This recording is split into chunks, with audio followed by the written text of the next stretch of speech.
संगीत हा नाटकातला एक अजून एक अविभाज्य भाग आहे आणि पार्श्वसंगीत हे कुठल्याही नाटकाला परिणामकारकता देण्यासाठी अत्यंत महत्त्वाचा रोल प्ले करत असतं. तर अशा वेळेला दिग्दर्शकांनी कसं ठरवावं किंवा काय विचार करावा की कुठे पार्श्वसंगीत किती प्रमाणात वापरावं, वापरावं की नाही आणि कुठले पॉइंट्स आहेत आता संगीत ठेवण्याचे, हे कसे डिसाईड करावे? मुळामध्ये मराठी रंगभूमीवरती अत्यंत दुर्लक्षलेला भाग म्हणजे पार्श्वसंगीत, असं माझं मत आहे. नाटकाची सुरुवात आपण जेव्हा करतो, जेव्हा नाटकाचे टायटल आपण ठरवतो, जेव्हा टायटल ठरवतो त्याप्रमाणे संगीतही ठरलं पाहिजे. येथे थोडंसं एक्सप्लेन करून सांगतो की आपण नाटक ठरवलं, नाटकाचं नाव ठरवलं आपण नवरी मिळे नवऱ्याला. हे नाटक सिरियस नाही हे डिक्लेअर होतं. त्याप्रमाणे त्याचं संगीत डिक्लेअर होऊ शकतं की आता मी त्या संगीतकाराला सांगू शकतो आपण टायटल आहे नवरी मिळे नवऱ्याला, त्यामुळे त्याचं संगीत टायटल संगीत तुम्ही त्याप्रमाणे करा. सस्पेन्स नाटक आहे, कुणीतरी आहे तिथे, कुणीतरी आहे तिथे. हे कॉमेडी नाटक नाही, सिरियस नाटक नाही, सस्पेन्स नाटक आहे. तर सस्पेन्स नाटक आहे हे याची भूमिका प्रेक्षकांना तयार करण्यासाठी आधी जे टायटल म्युझिक वापरलं जातं त्याची तयारी दिग्दर्शकांनी संगीतकाराला करायला लावली पाहिजे. म्हणजे दिग्दर्शकांनी संगीतकाराला त्या नाटकाचा सब्जेक्ट आणि टायटल नीट समजावून सांगितलं पाहिजे. याच्याबद्दल माझं एक उदाहरण देतो. मी एक नाटक केलं होतं देहभान. देहभान हे नाटक सेक्स एज्युकेशनवरचं नाटक आहे. अगदी एका शब्दात सांगायचं तर त्याला काय संगीत काय देणार, त्याचं टायटल म्युझिक काय वापरणार, ते कॉमेडी म्हणून वापरणार, नेहमीचा ऑर्केस्ट्रा वाजतो त्याचं वापरणार, सस्पेन्स वापरणार, देहभान काय काय ओपनिंग काय करणार, सादर करतो त्याच्या मागे जे वाचतं की तुम्ही आज हे बघण्यासाठी आलेले आहात, ते काय करणार तुम्ही.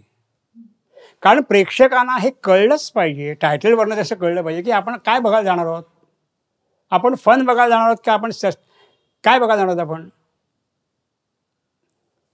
तसं मग मी याच्यावरती विचार असा केला की देहभान हा शब्द वेगवेगळ्या स्वरांमध्ये वेगवेगळ्या पद्धतीने जर का म्हटला तर, आणि त्याचं एक टायटल म्युझिक तयार झालं देहभान. त्याच्यातनं वेगवेगळ्या पद्धतीने बोललं गेलं देहभान. देहभान देहभान देहभान देहभान, हे संगीत झालं. त्यांनी लोकांची मनोभूमिका तयार. अरे आपण काहीतरी वेगळं बघतोय. इथून सुरुवात झाली. नाटकाची सुरुवात, नाटकाची जात, नाटकाची पद्धत, नाटकाची स्टाईल ही दिग्दर्शक ठरवतो त्याप्रमाणे संगीतकाराने ठरवली पाहिजे. त्याला सितार वापरायचे का संतूर वापरायचे का फ्लूट वापरायचे, कुठल्या कॅरेक्टरला बॅकग्राऊंडला ते वापरायचं आहे हे दिग्दर्शकांनी त्याला सांगितलं पाहिजे. जर त्याला समजलं नसेल तर दिग्दर्शकाला संगीताचा राग कळणं आवश्यक आहे. लग्नाच्या वेळेला आपण जे म्युझिक वापरतो ते कुठलं म्युझिक असतं, मालकंस असतो.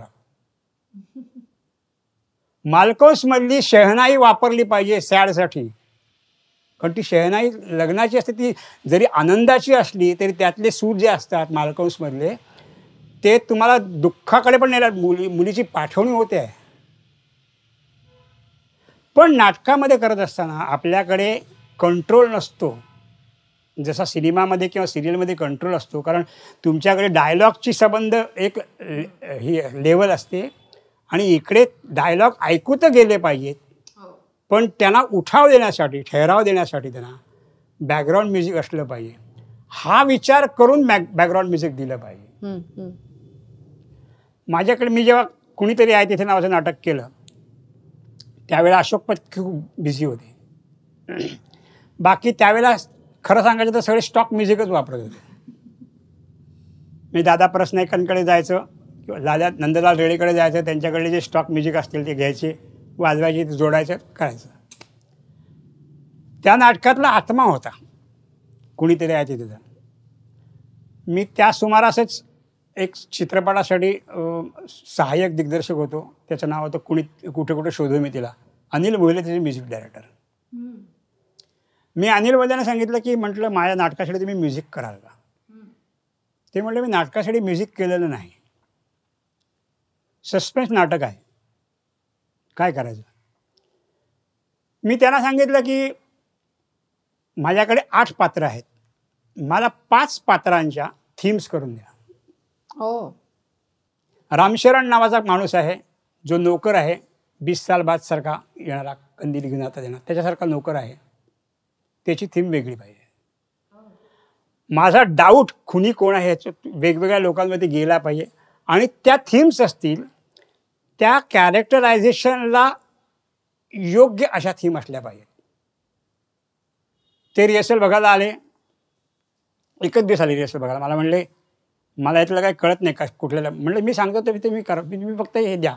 मग म्हटलं ही पद्मा ही हिरोईन. मग तिचं कॅरेक्टरायझेशन त्याला समजून सांगितलं. हा रामशरण, याच्यावरती डाऊट गेला. हा व्हिलन, हा मनोहर कॉमेडी, तिचा रोमॅन्टिक सिक्वेन्स.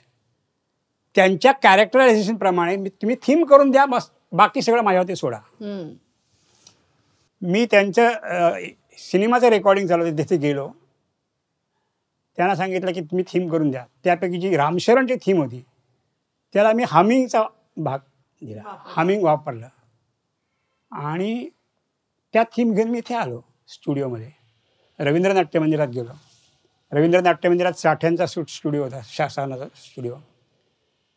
तिथे मी माझ्या पद्धतीप्रमाणे तेच पीसेसची एक संबंध लिस्ट केली तयार आणि मी ते वापरलं.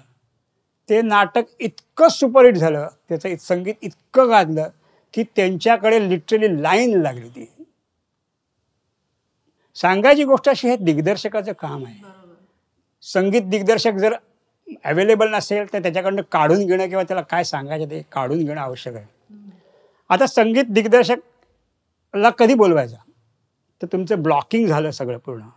ब्लॉकिंग झाल्यानंतर तुम्ही ज्यावेळेला तालमीत तुमच्या पाठांतर झालेलं असेल, म्हणजे पॉजेस वगैरे वर्कआउट झालेले असतील, त्यावेळेला संगीत दिग्दर्शकाला बोलवायचं. तुम्हाला कुठली गोष्ट एम्फेसिस करायची, कुठल्या भावना एम्फेसिस करायची, कुठला ड्रॅमॅटिक सीन एम्फेसिस करायचा आहे. ब्लॅकआउटला तर काय कोणी म्युझिक देतं, पण ब्लॅकआउटच्या मधला हा जो सगळा प्रकार आहे तो कशा पद्धतीने आपल्याला हायलाईट करायचा पाहिजे, काय आपल्याला दाखवायचं, लोकांना काय ठसवायचं आहे, हे दिग्दर्शकांनी आणि यांनी डिस्कस करून ठरवलं पाहिजे आणि त्याप्रमाणे त्यांनी ते केलं पाहिजे. मग त्यांनी यायचं, मग ते टायमिंग घ्यायचं, टायमिंगपेक्षा जास्त करून ठेवायचं, रेकॉर्ड करून ठेवायचं. नंतर एकदा आल्यानंतर ते म्युझिक वापरून बघायचे. हे सगळं ग्रँड रिहर्सलच्या आधी करून ठेवायचं. म्हणजे मग जेव्हा ग्रँड रिहर्सल जेव्हा सुरू होतील 0 परफॉर्मन्सेस, त्यावेळेला परफॉर्मन्ससारखा परफॉर्मन्स. ही माझी पद्धत आहे, आत्तापर्यंत मी कायम वापरत आलेलो आहे. माझं एक नाटक होतं रातराणी नावाचं. ते नाटक 1 जानेवारी 1987 सुरू झालं आणि 22 जानेवारीला पहिला प्रयोग शिवाजी मंदिरला झाला. तर त्या नाटकामध्ये पियानो आणि व्हायोलिन म्हणजे man woman relationship exploited through piano and violin असं होतं.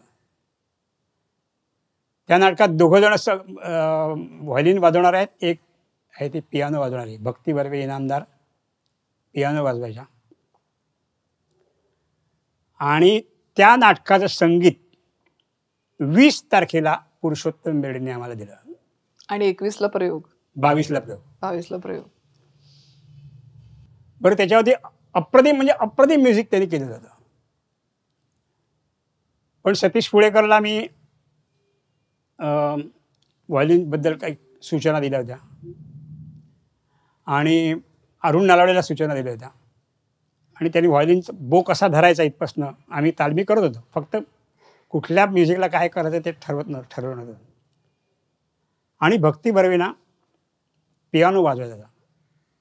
लाकडाचा पियानो केला होता, छोटा मिनी पियानो असतो तसा. आणि तो रंगमंचावरती पण अशा विशिष्ट पद्धतीने अँगलमध्ये ठेवला जायचा. ते नाटक संपूर्ण टेन्शनमध्ये असल्यामुळे पूर्ण नाटकभर डायगोनल लाईन्सचा मी वापर केला होता. अच्छा. नाटकाच्या नेपथ्यामध्ये, नाटकाच्या प्रॉपर्टीजमध्ये, नाटकाच्या मुवमेंट्समध्ये, नाटकाच्या म्युझिकमध्ये टेन्शनचं म्युझिक खूप असायचं. हा वापर मी अगदी हेतुपूर्वक केला होता. पण भक्ती बर्वेंना ते आल्यानंतर, म्युझिक आल्यानंतर भक्ती बर्वेंनी त्या दोन्ही दिवस संध्याकाळी तालीम संपल्यानंतर घरी जाऊन रिहर्सल केली आणि त्या बसल्यानंतर त्या पियानोवरती बसल्यानंतर त्याच्या कीजचा वापर जो त्यांनी अभिनय जो केला तो इतका उत्तम होता.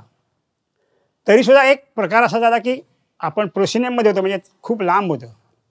ज्या वेळेला पृथ्वी थिएटर्समध्ये आम्ही हे नाटक केलं त्यावेळेला तोच पियानो, त्याच्यासारखाच पियानो सेम, आणि 4 ते 5 फुटावरती भक्तीबाई बसलेल्या आहेत आणि त्या लाकडाच्या कीज दाबतायत. त्या बरं खाली पण जात नाहीत, त्या फिक्स आहेत. पण त्यांनी इतका अप्रतिम अभिनय केला आणि आम्ही अर्थात त्या पियानोच्या खाली एक स्पीकर ठेवला होता, त्यामुळे तिथनं आवाज येईल. असं वाटायचं की ती बाई तो पियानो वाजवते. या सगळ्याचं सांगण्याची गोष्ट अशी आहे की म्युझिकचा वापर दिग्दर्शकांनी कसा करायचा याची सगळी भूमिका त्यांनी ठरवली पाहिजे. म्युझिक किती महत्त्वाचं आहे हे ठरवणं आवश्यक आहे आणि त्याचा वापर त्यांनी करावा असं मला वाटतं. सर, तुम्ही 70च्या वरती नाटकं केली आहेत आणि प्रकाश योजना याच्यात तुमचा एक विशेष अभ्यास आहे आणि माहिरत आहे त्याच्यावरती, आणि वेगवेगळे प्रयोगही तुम्ही केलेत प्रकाश योजनेमध्ये. तर त्याविषयी थोडक्यात सांगा ना, की काय अवेअरनेस दिग्दर्शकाला असायला हवा प्रकाश योजना करताना? खरं सांगायचं तर मी पहिला नेपथ्यकार, म्हणजे दिग्दर्शक आणि नेपथ्यकार मी असेल. म्हणजे माझ्या पूर्वीच्या सगळ्या नाटकांचे, हौशी नाटकांचे नेपथ्य मी करायचो आणि दिग्दर्शन मी करायचो. पण मी जसा व्यावसायिक रंगमंचावरती म्हणजे प्रवेश केला, अग्निपंख विशेषतः जास्त करून, त्याच्या आधी पण मी व्यावसायिक नाटकं केली, पण तेव्हाच्या नेपथ्य प्रकाश योजना सगळं मीच करायचो. त्यावेळेला माझा प्रकाश योजनाकार गिरीधर मोरे होता अग्निपंखसाठी. अग्निपंखमध्ये शेवटच्या दृश्य ते आगीचं दृश्य होतं आणि मी असा विचार केला होता की मी पहिलंच नाटक करतोय, मी त्याचं नेपथ्य करणार नाही. नेपथ्यकार दग गोडसे आहेत, तसंच प्रकाश योजनाकार पण कोणीतरी चांगला असावा आणि म्हणून मी गिरीधर मोरेला, कारण माझा स्पर्धेचा प्रकाश योजनाकार तोच होता. पण त्याचं काहीतरी मानधनावरनं वाजलं आणि त्यांनी नाही सांगितलं. आणि मग नॅशनल स्कूल ऑफ ड्रामाचा मी विद्यार्थी असल्याकारणानं, तिथे मी शिकलेलं असल्याकारणानं ते प्रकाश योजनाकाराचं चॅलेंज मी घेतलं. प्रकाश योजना करताना नॅशनल स्कूल ऑफ ड्रामामधलं शिक्षण संपूर्णपणे बाजूला ठेवावं लागलं. याचं कारण असं की प्रकाश योजनेमध्ये, नॅशनल स्कूल ऑफ ड्रामामध्ये आम्ही जे लाईट्स वापरलेले आहेत, ज्याला स्पॉटलाईट म्हणतात, ते इथे अवेलेबलच नाहीत. इथे म्हणजे तिथे आम्ही जे फिलर म्हणून लाईट्स वापरायचो ते इथे स्पॉटलाईट म्हणून वापरले जातात. त्यामुळे पूर्णपणे मराठी थिएटर रंगमंचाला आवश्यक असणारी अशी प्रकाश योजना करण्याची पद्धती मी विकसित केली आहे. आणि म्हणजे तिथे प्लेनो कॉन्व्हेक्स लेन्स, म्हणजे असे लाईट्स असतात, लेन्स असतात त्याला, प्लेनो कॉन्व्हेक्स लेन्स, ज्याचं बीम पडू शकतं, असं गोलाकार बीम पडू शकतं, ते लाईट्स आम्ही रेग्युलर स्पॉटलाईट म्हणून वापरायचो. आणि इकडे जे फ्रस्नेल लेन्स जे लाईट आहेत ते आम्ही फिलर म्हणून वापरायचो. तर त्या रचनेनुसार बरं ते सुद्धा आम्हाला लिमिट असायचं. याचं कारण असं की मराठी रंगमंचावरती काम करत असताना, आज दुपारी तुमचा 11 वाजता शिवाजी मंदिरला प्रयोग आहे, दुपारी 4:30ला तुमचा गडकरी रंगायला प्रयोग आहे. तुम्ही जास्तीत जास्त लाईट जर का लावत बसलात तर त्या इकडनं ट्रान्सपोर्ट केल्यानंतर तुमच्या सेट लागेपर्यंत तुमचे लाईट ॲडजस्ट झाले पाहिजेत. तेव्हा अशा अनेक अडचणीतनं लाईट करायला मी शिकलो. म्हणजे जिथे आम्ही 40-40, 50-50 लाईट वापरलेले होते, तिथे आम्हाला 10 लाईटमध्ये करा नाटक, 6 लाईटमध्ये करा नाटक, 4 लाईटमध्ये नाटक करा, बाकी फ्लडवरती नाटक करा, असं करत गेलं. हळूहळू परिस्थिती सुधारत गेली. जसं जसं टी व्हीचं आक्रमण व्हायला लागलं तसं लोकांनी तांत्रिक भागांमध्ये पण लक्ष द्यायला सुरुवात केली आणि आता लाईट्सवरती खूप लक्ष दिलं जात आहे. प्रकाश योजना करणं खूप कठीण आहे. प्रकाश योजनेचं सगळ्यात महत्त्वाचं कारण म्हणू शकत नाही. प्रकाश योजनेचं महत्त्व असं आहे की विजिबिलिटी, नाटक स्वच्छ दिसणं आवश्यक आहे. हे प्रकाश योजनेचं महत्त्वाचं अंग आहे. तेव्हा ते कसं दिसेल, बाकी काय रात्र आहे, दिवस आहे, सकाळ आहे, संध्याकाळ आहे, काही हायलाईट करायच्या गोष्टी प्रकाश योजनेद्वारा केल्या जातात. काही काही ट्रिक सीन्स वापरले जातात, ते प्रकाश योजनेद्वारे केले जातात. ते त्या पद्धतीने केले जातात असं मला वाटतं. मला तर असा एक प्रश्न विचारायचा आहे की दिग्दर्शकांनी आपल्या कामाचं मूल्यमापन कुठल्या आधारावर करावं? तुम्ही रंगकर्मींना काय सांगाल? म्हणजे किंवा तुम्ही काय करता? समीक्षा, प्रेक्षकांच्या प्रतिक्रिया का आत्मसमाधान? नाही, दिग्दर्शक जेव्हा एखादी कलाकृती करतो, सादर करतो, तेव्हा त्याच्या मागे त्याची भूमिका असली पाहिजे की मी हे का करतोय? मी पैसे कमावण्यासाठी करतोय का? मी नवीन काही प्रयोग करण्यासाठी करतोय का? किंवा मला लोकांना काहीतरी वेगळं द्यायचं आहे म्हणून असं करतोय का? माझी सोशल जबाबदारी असं म्हणून त्यासाठी मी करतोय का? ही भूमिका ठेवून त्यांनी प्रत्येक कलाकृती केली पाहिजे. ती कलाकृती केल्यानंतर आपण ज्या कारणासाठी ती कलाकृती केलेली आहे ती किती योग्य झालेली आहे याचं मूल्यमापन स्वतःने केलं पाहिजे. याचं कारण असं आहे, समीक्षक आणि प्रेक्षक हे दोघेही जण सब्जेक्टिव्ह असतात. मला एखादी गोष्ट करायला आवडली म्हटल्यानंतर ती समोरच्याला आवडेलच असं नाही. मी एखादी गोष्ट केली, एखादं नाटक केलं, एखादा सिनेमा केला, एखादी सिरियल केली, ती समोरच्या सगळ्या लोकांना आवडेलच असं नाही. कदाचित प्रेक्षकांना खूप आवडेल, कदाचित समीक्षकांना आवडणार नाही. समीक्षकांना आवडणार नाही हे आपण जेव्हा म्हणतो त्यावेळेस ते तर फारच सब्जेक्टिव्ह असतं. एका माणसाचं मत असतं, ते स्वतः त्यांनी एकदा बघून केलेलं मत असतं. त्यामुळे त्या कारणामुळे, त्या ॲडव्हर्स आलेल्या पब्लिसिटीमुळे दिग्दर्शकांनी हताश होता कामा नये किंवा खूप प्रसिद्ध त्यांनी स्तुती केली तर त्याच्यामुळे फुशारून पण जाता कामा नये. प्रत्यक्षात आपल्या कसोटीच्या दगडावर, आपण विचार केलेल्या कसोटीच्या दगडावरती आपण किती उतरलो हे त्याने बघणं गरजेचं आहे. कारण त्याचा उपयोग किंवा त्याचा फायदा त्याच्या पुढल्या सगळ्या कामांवरती पडत असतो. माझं एक अत्यंत वाईट नाटक म्हणजे संगम नावाचं. वाईट याच्यासाठी की ते फेल झालं म्हणून, अदरवाईज माझ्या पद्धतीने मी व्यवस्थित प्रयत्न केले. राज कपूरच्या जीवनावरचं नाटक होतं. सुरेश खरेंसारखा सिद्धहस्त लेखक, चंद्रलेखासारखी संस्था, राज कपूर गेल्यानंतर लगेचच्याच वर्षी 1988 साली ते नाटक आलं. आणि मला असं वाटलं की आता आपण बरं, त्यावेळेला माझं नुकतंच नाटक येऊन गेलं तर सुपरहिट झाल्यामुळे मी थोडासा हवेत होतो. आणि मी नाटक अतिशय मेहनतीने बसवलं. राज कपूरच्या आयुष्यातले सगळे महत्त्वाचे टप्पे लेखकाने अतिशय छानपणे मांडले होते. पण ते नाटक लोकांनी झिडकारलं. आता ज्यावेळेला समीक्षकांनी याच्याबद्दल वाईट लिहिलं असतं तर मला काही वाटलं नसतं, कारण मी समीक्षकांना कधीच इतकं महत्त्व देत नाही. ह्याचं कारण असं की समीक्षक पण 100 लोकांनी जर बघितलं असेल तर 100च्या 100 जेव्हा झिडकारतात त्याचा अर्थ माझ्या याच्यामध्ये काहीतरी गडबड झालेली आहे. कदाचित माझं ते नाटक सिलेक्ट करण्यामध्ये गडबड झाली असावी. लोकांना माहीत असलेला सब्जेक्ट मी त्यांना परत दाखवल्यामुळे त्यांनी त्याच्याकडे पाठ फिरवली असावी, असं मी माझं स्वतःचं आत्मपरीक्षण केलं. पण तसं प्रत्येक दिग्दर्शकांनी, कलाकारांनी आत्मपरीक्षण करण्याचं गरजेचं आहे असं मला वाटतं. आणि तुमचा जो मोटिव्ह आहे तो तुम्ही अचीव केला असेल तर जरी एकानेही बघितलं नाही, एकाही प्रेक्षकांनी बघितलं नाही किंवा एकाही समीक्षकांनी चांगलं लिहिलं नाही तरी काही फरक पडत नाही. तुमचा मोटिव्ह साध्य झाल्याशी मतलब असं मला वाटतं. तुमची भूमिका त्यामागची आपल्याला आपण प्रामाणिक असणं, आणि त्या प्रामाणिक आपण राहिलोय का आपण लोकांना चांगलं वाटावं म्हणून काहीतरी खोटं नाटक प्रोजेक्ट करतोय आणि आपलं महत्त्व वाढवण्याचा प्रयत्न करतोय, तसं करता कामा नये असं मला वाटतं.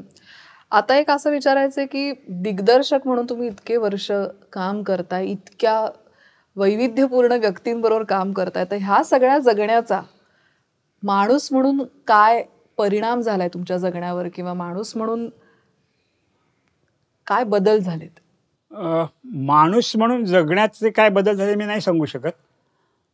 पण इतकी प्रोडक्शन्स करून सुद्धा, इतक्या कलाकृती करून सुद्धा माझी अजून नवीन शोधायची कमी झालेली नाही, इच्छा कमी झालेली नाही. मला त्यांनी चांगलं केलं म्हणून मी चांगलं करावं असं मला कधीच वाटलं नाही.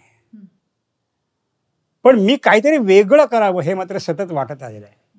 ते कदाचित इतक्या लोकांच्या सहवासात आल्यामुळे, कदाचित काही काही चांगल्या कलाकृती दुसऱ्यांच्या बघितल्यामुळे, ती थोडीशी ईर्ष्या असू शकते, कदाचित आपली एक तिथपर्यंत जाण्याची पोच असू शकते. मी जेव्हा नाटकांचा विचार करत होतो तेव्हा मी नाटकातली सगळी पहिली पारितोषिकं मिळवलेली आहेत. मी पारितोषिकं मिळवलेली आहेत. माझी नाटकांनी 25च्या वर नाटकांनी 100पेक्षा जास्त प्रयोग केलेले आहेत. याचा अर्थ मी राजमान्यता मिळवलेली आहे, लोकमान्यता मिळवलेली आहे. पण तसं मला सिनेमाच्या बाबतीत मात्र झालेलं नाही. कदाचित सिनेमाच्या बाबतीत मला प्रॉपर प्रोड्युसर मिळाले नाहीत जे पैसे व्यस्त करू शकतील जास्त करून. मला माझ्या मनासारखं सिनेमा करू देऊ शकतील असं मिळू शकलेले आहेत. कारण माझी प्रत्येक कलाकृती मी जीव लावून केलेली आहे आणि त्याच्यामध्ये मी विचार केलेला आहे. पण काही काही चांगले लोक जे मला भेटले त्यांनी मला नवीन विचार करण्याची मात्र शक्ती मात्र दिली. एवढं म्हणजे मी त्यांचं धन्यवाद मानेन की त्यांनी मला उभं केलेलं आहे. आता ह्याच्यामध्ये मला 2 माणसांचे अतिशय आभार मानायचे वाटतात. ते म्हणजे डॉक्टर श्रीराम लागू. याचं कारण असं आहे की माझ्यासारखा सामान्य घरातला मिडल क्लास मुलगा नॅशनल स्कूल ऑफ ड्रामामधनं येऊन सुद्धा त्याला कोणी विचारत नाही. त्याचं नाटक रंगमंचावरती येतं, त्याला पहिलं बक्षीस मिळतं, तरीसुद्धा विशेष गवगवा होत नाही. अथमनुष जगन या नाटकाबद्दलचे बोलतो मी. पण नाट्यावलोकन होतं दूरदर्शनमध्ये आणि दूरदर्शनच्या नाट्यावलोकन डॉक्टर श्रीराम लागू बघतात आणि दुसऱ्या दिवशी त्यांच्या नाटकाला गेल्यानंतर ते मला बोलवतात. तर या संबंध अनुभवातनं कुमार सोनीने विचार केला, डॉक्टर लागूनी बोलवलं आहे, ठीक आहे रे, कशाला द्यायचं, काय करणार आहेत ते. आज आपलं एवढं नाटक अंतिम फेरीमध्ये पहिलं आलं, आपल्याला कुठे काय मिळालं नाव. इथे काहीतरी वशिलेबाजी पाहिजे, असं पाहिजे, अशा पद्धतीने विचार करणारा कुमार सोनी जात नाही त्यांच्याकडे. नंतर परत एकदा डॉक्टर लागूनचं नाटक बघायला गेल्यानंतर ते त्याला म्हणतात की तुला यायलाच पाहिजे, कारण ते नाटक होणं आवश्यक आहे. कुमार सोनी त्यांच्या घरी मयेकरांबरोबर जातो. ते त्यांना हिशोब विचारतात, तुला किती खर्च आला आहे, आणि काही हजार रुपये त्याला काढून त्याच्या हातावरती ठेवतात आणि सांगतात की ह्या नाटकाचे प्रयोग झाले पाहिजे. वाव. ही 1985ची गोष्ट आहे. त्या नाटकात 30 कलाकार होते, सगळे हौशी कलाकार. त्यावेळेला साधारण 1000-1500 रुपये प्रतिप्रयोग खर्च असायचा. आणि हे म्हटल्यानंतर माझ्यात उमेद आली. मी निराश झालेलो होतो. नॅशनल स्कूल ऑफ ड्रामामध्ये शिकून सुद्धा आपल्याला कोणी विचारत नाही म्हटल्यानंतर मी 1979 साली परत आलो आणि 6 वर्ष लागली मला स्वतःला सिद्ध करायला. तो अशा मनस्थितीमध्ये असताना डॉक्टर श्रीराम लागूंसारखा माणूस नाटक न पाहून सुद्धा केवळ नाट्यावलोकनात माझं भाषण, माझे विचार आणि लेखकाचे विचार आणि काही सीन्स बघून सांगतो की हे नाटक तुम्ही करा, पैसे देतो स्वतः आणि सांगतो हे पैसे परत करू नका, माझ्यातर्फे घ्या आणि मी पैसे दिले त्याची पब्लिसिटी करू नका, हेही सांगतात. त्यावेळेला मला वाटलं की अशी माणसं आहेत, मग अशा माणसांसाठी आपण काहीतरी केलं पाहिजे. त्यांनी सांगितलं म्हणून आपण केलं पाहिजे आणि म्हणून मी कामाला लागतो. मी स्वतः त्याच्यामध्ये काही पैसे घालतो आणि नंतर लक्षात येतं की मी 45 प्रयोग करू शकलो त्या पैशावरती. काय सांगता? 45 प्रयोग. आणि 31 डिसेंबर सारख्या रात्रीच्या 2च्या शोला अथमनुष जगनसारखं नाटक हाऊसफुल गर्दीमध्ये गडकरी रंगायतमध्ये होतं. आणि ते केल्यामुळे डॉक्टर श्रीराम लागू सादर करत आहेत अथमनुष जगन म्हटल्यानंतर कुमार सोनीला एक वेगळं वलय प्राप्त होतं. आणि मग कुमार सोनी ठरवतं आता आपण याच दिशेने जायचं, याच लोकांसाठी करायचं आणि किती अडचणी येऊयात किंवा अपयश होऊ दे किंवा यश मिळून सुद्धा त्याचा उपयोग न होऊ दे, आपण काम करत राहायचं. आणि त्या दृष्टिकोनात मी काम करत राहिलो. आणि पहिल्यांदा काम मागायला गेलेला मी आजपर्यंत कोणाकडे काम मागितलं नाही. हे डॉक्टर लागूंमुळे झालेलं आहे. त्याच्यानंतर डॉक्टर लागूंनी मला अग्निपंखमध्ये माझ्याबरोबर काम केलं, त्यामुळे मी एकदम प्रकाशात आलो.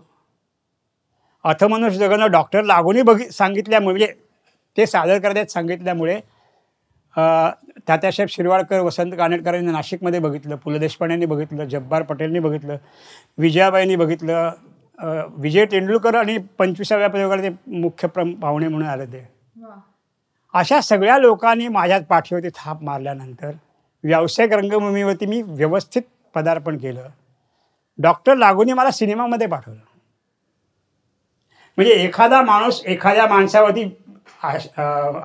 विश्वास ठेवून वरदस्त कसा ठेवू शकतो. त्यांनी मी त्यांना सांगितलं की मला सिनेमा शिकायचा आहे. त्यांनी मला एन चंद्रांकडे पाठवलं.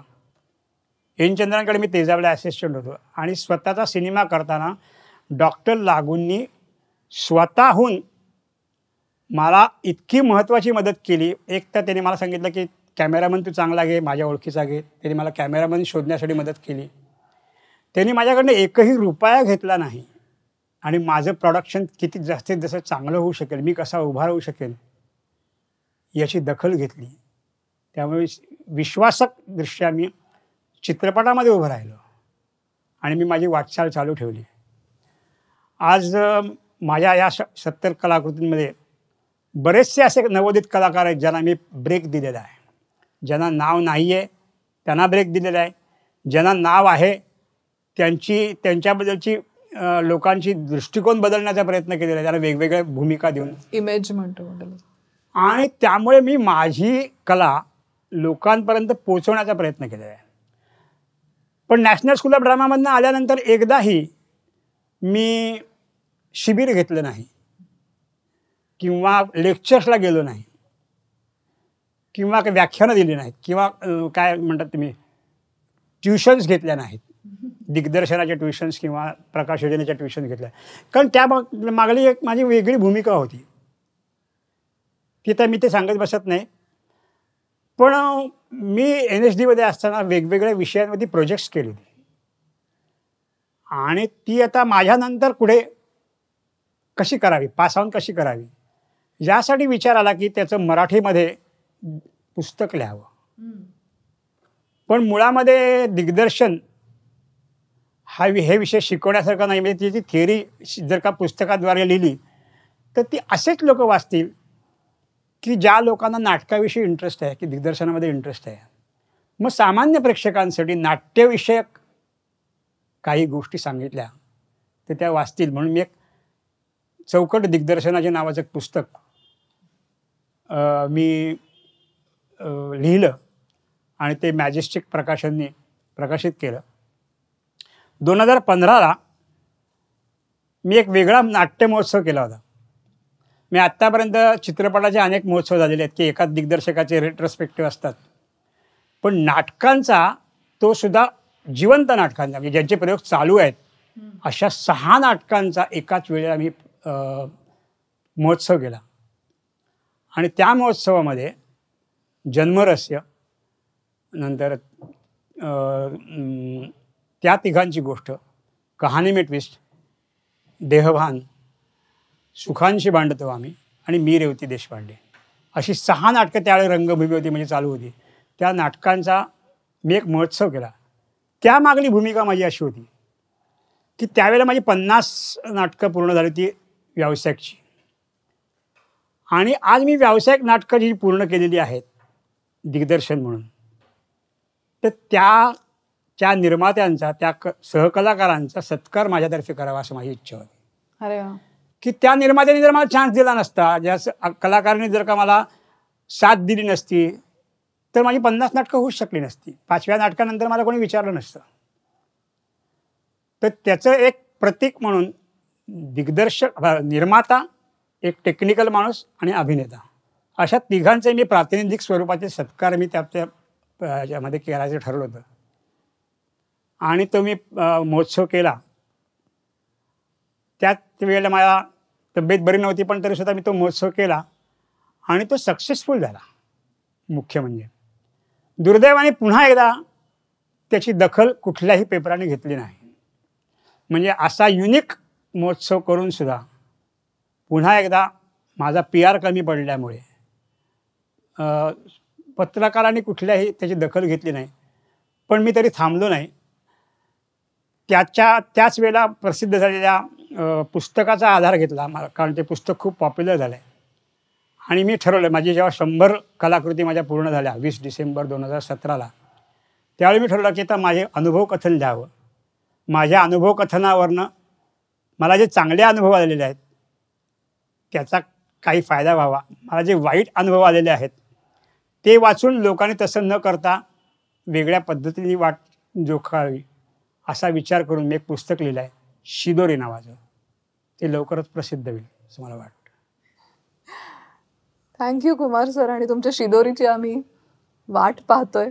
आणि जसं हे चौकट दिग्दर्शनाची ह्या पुस्तकाचा उल्लेख आत्ता सरांनी केला, प्रत्येक दिग्दर्शकाला, दिग्दर्शक असलेल्याला, होऊ पाहणाऱ्या प्रत्येकाला, अभिनेत्याला सुद्धा ह्या पुस्तकाचा खूप मोठा आधार आहे. आणि आज तुम्ही आमच्यासाठी वेळ काढलात आणि तुमच्या सगळ्या आत्तापर्यंतच्या अनुभवाचं सार थोडक्यात आमच्यापर्यंत पोहोचवायचा प्रयत्न केलात. मी मनापासून आभारी आहे.